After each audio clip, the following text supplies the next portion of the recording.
আমি গত বছরেও এই সম্প্রচার সম্মেলনে এসেছিলাম এবং তখন আমি আপনাদের কাছে অনুরোধ করেছিলাম যে আমাদের শিল্প থেকেই আমাদের সাংবাদিকতার নীতিমালা বা কোড অফ ইথিক্স একটা দরকার তৈরি করা, এবং আমি সেখানে আহ্বান জানিয়েছিলাম যে সংবাদপত্রের সম্পাদকরা যেন একটা সম্পাদকদের সংবাদপত্রগুলোর জন্য সাংবাদিকতার একটা জাতীয় কী বলে নৈতিক অবস্থান নির্ধারণ করে এরকম একটা নীতিমালা তৈরি করেন, কোড অফ ইথিক্স।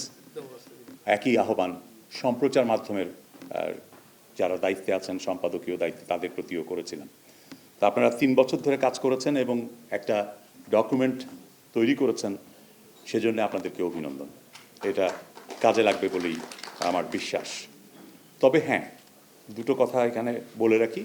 একটা হলো মাত্র 5টা টেলিভিশন কেন্দ্র, আপনাদের এখানে উপস্থাপনেই শুনলাম যে মাত্র 5টা টেলিভিশন চ্যানেল এটা গ্রহণ করেছে।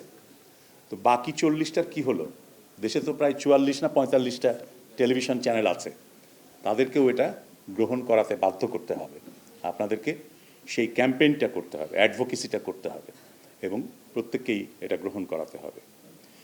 দ্বিতীয় আরেকটি কথা হচ্ছে যে এইটা একটা জীবন্ত দলিল হিসাবে রাখতে হবে, যাতে সময়ে সময়ে এটা হালনাগাদ করা হয়, কারণ অবস্থার পরিবর্তন হচ্ছে বিভিন্ন সময় এবং কিছু অসম্পূর্ণতার কথা সারা হোসেন বলেছেন। এই অসম্পূর্ণতাগুলো দূর করতে হবে। আমিও এক নজর পড়েছি এবং সেখানে পড়ে আমার যেটা মনে হলো যে কতগুলো বিষয় সত্যিই আপনাদের যথাযথ গুরুত্ব পায়নি।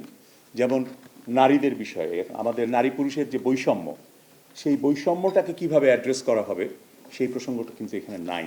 এটা থাকতে হবে, কারণ আমরা অনেক সময় উত্তেজনার মধ্যেই আপনার একটা ঘটনা কাভার করতে যেয়ে দেখা যাচ্ছে সাংবাদিকরা, রিপোর্টাররা এমন ভাষা প্রয়োগ করছেন যেটা কাঙ্ক্ষিত নয়, যেটা বৈষম্যকে উস্কে দেয় বা বৈষম্যমূলক।